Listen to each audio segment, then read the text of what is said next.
আসসালামু আলাইকুম প্রিয় দেশবাসী। আপনাদের আন্দোলন সফল হয়েছে। ছাত্র আন্দোলন কখনো বিফলে যায় না। 1952 সালে আমরা দেখেছি ছাত্র আন্দোলন কখনো বিফলে যায় নাই। আমার যেসব ভাইয়েরা শহীদ হয়েছেন তাদের জন্য রইল প্রাণ ভরা ভালোবাসা এবং তাদের রুহের জন্য রইল দোয়া।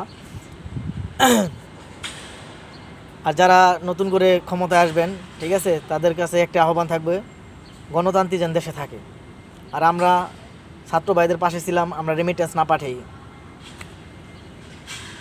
আর যেসব ভাইয়েরা আহত হয়েছেন, যারা হাসপাতালে এখনও মৃত্যুর শয্যায় আছেন, তাদেরকে দ্রুত সুস্থতা কামনা করছি এবং খুব শীঘ্রই দেশে শান্তির পরিস্থিতির জন্য সেনাপ্রধান যারা দায়িত্বশীল আছেন তাদের কাছে আহ্বান জানাচ্ছি। এবং প্রবাসী যারা ভাইয়েরা আছেন তাদেরকেও আমরা বলবো যে আপনারা সবাই এখন শান্ত হন এবং দেশের জন্য বলুন জয় বাংলা।